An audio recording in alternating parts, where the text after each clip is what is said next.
Buenos días. Bueno, como les prometí durante las correcciones de los trabajos, aquí les mando un material aclaratorio hecho a la antigüita, para que puedan comprender en un cuadro sinóptico los temas que más costaron en la resolución del trabajo práctico de derecho. El primer tema que vamos a aclarar es el tema de la capacidad. ¿Qué es la capacidad? Es la aptitud para adquirir derechos y contraer obligaciones. A nosotros nos interesa, desde el punto de vista del sujeto de derecho, o sea, quien va a ser titular de esos derechos y obligaciones, es la incapacidad, o sea, quien no puede ejercer esos derechos. En la doctrina se clasificó la incapacidad como incapacidad de derecho e incapacidad de ejercicio. La incapacidad de derecho es excepcional y restrictiva. Por lo tanto, de aquí deviene que en nuestro derecho no hay incapacidad de derecho absoluta. Todas las personas tienen derecho, incluso las personas por nacer. Muchos de ustedes no pudieron detectar en una de las preguntas que decía quiénes solo pueden recibir bienes por donación o herencia. Esas personas solamente son las personas por nacer. Las personas por nacer tienen derechos. Están supeditados esos derechos a que la persona nazca con vida, por supuesto. La incapacidad de derecho se clasifica en ser incapaz para ser titular de derechos, esa es la definición, y se clasifica en incapacidad para contratar e incapacidad para recibir bienes por sucesión testamentaria. La incapacidad para contratar es los cónyuges entre sí, los padres con los hijos, los religiosos católicos, los jueces sobre los bienes en litigio en su propio tribunal y los comerciantes fallidos. ¿Quiénes son los fallidos? Los que quebraron. Aquellos comerciantes que no pudieron hacer frente a sus deudas y tuvieron que presentarse en el proceso de quiebra. Y los que están incapacitados para recibir por sucesión testamentaria, ¿qué significa esto? Para recibir bienes por testamento. Son el confesor del testador, los parientes del confesor y los ministros protestantes. Esto suena un poco extraño, pero bueno, es lo que dice nuestro código. Y después tenemos la incapacidad de ejercicio. ¿Cuál es? Es aquella que no le permite a las personas ejercerlos por sí mismos.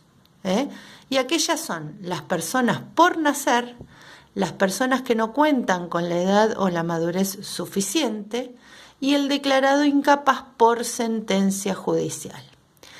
Como verán, aquí no están los sordomudos. Los sordomudos no son incapaces, los ciegos tampoco. Hoy por hoy, nuestro código, el código nuevo, que se puso en vigencia en el 2015, tiene como concepto fundamental no incapacitar a las personas, sino que las personas son capaces y excepcionalmente son incapaces. Tengan en cuenta eso. Es un cambio en el concepto de la incapacidad que se incluyó en el nuevo código. Vamos con el otro tema que también había ofrecido ciertas dudas, y que es importante que lo tengan claro. Vamos con los bienes. ¿Qué son los bienes? Voy a usar una fórmula que sale de la contabilidad. Los bienes de las personas son aquellas que integran el patrimonio. O sea que como fórmula decimos que el patrimonio de una persona está integrado por el activo más el pasivo. ¿Qué es esto? El activo son todos los bienes que uno tiene y el pasivo las deudas. Para que los bienes tengan importancia legal, tienen que tener un valor económico. Es importante eso, un valor económico. Muchos de ustedes en los trabajos pusieron como bienes la belleza, los ríos. Esas cosas no tienen valor económico, no tienen importancia jurídica en este contexto que nosotros estamos hablando. Bueno, Esos bienes que las personas tienen, que integran su patrimonio, están clasificados de esta forma. Bienes materiales son aquellas cosas que se pueden tocar. Se clasifican en bienes muebles e inmuebles. ¿Cuáles son los bienes muebles? Son todas aquellas cosas que se pueden mover, incluso los autos. Un auto, un automóvil, una moto, un camión son bienes muebles que a su vez son registrables. Bueno, pero por ahora nos vamos a quedar con que son bienes muebles. Además de esos que tienen importancia económica, como los que mencioné, también lo son las sillas, las mesas, un televisor, la ropa. Todos esos son bienes muebles. Y después tenemos los bienes inmuebles, que a contrario del anterior son aquellos que no se podrían mover, como una casa, un departamento, un terreno, etc. Esos son los bienes materiales. ¿Y cuáles son los bienes inmateriales? Aquellos que muy pocos de ustedes pudieron comprender. Los bienes inmateriales son aquellos que no tienen una forma corporal. Están integrados por los derechos. ¿Qué derechos?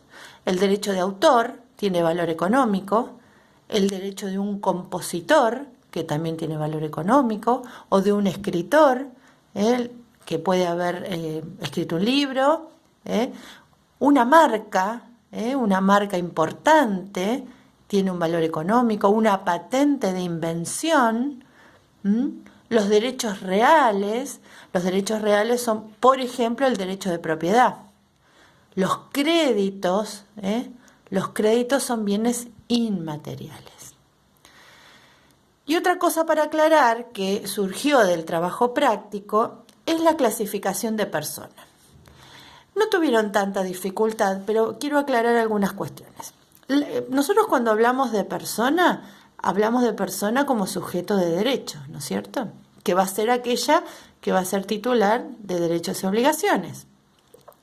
Se clasifica en persona física. ¿Quiénes son las personas físicas? Son los seres humanos, somos nosotros. Se es persona en nuestro derecho a partir de la concepción. A partir de la concepción, las personas ya tienen derechos. De allí los derechos de las personas por nacer. Aclaro quién es la persona física, porque he visto en algunos trabajos que ustedes ponían las piernas, la cabeza. Bueno, eso no es persona física. La persona física es el ser humano, como titular de derechos y obligaciones. Y por otro lado tenemos a las personas jurídicas. ¿Quiénes son las personas jurídicas? Son aquellas que creó la ley. Se clasifican en públicas y en privadas. Como ejemplo, acá les puse ejemplo de privadas, tenemos las sociedades, las asociaciones, un club, por ejemplo, el consorcio de propiedad horizontal. Son ejemplos de personas jurídicas. Y después tenemos las personas jurídicas de carácter público que están integradas por el Estado, la Iglesia Católica, la universidad, como ejemplo. Bueno, espero que les haya quedado más claro estos temas que habían ofrecido ciertas dudas. Ahora este audio lo voy a subir al campus y les voy a adjuntar aparte fotos de estos mini cuadros que he hecho para que, si pueden, lo incorporen a la carpeta. Bueno, un saludo para todos.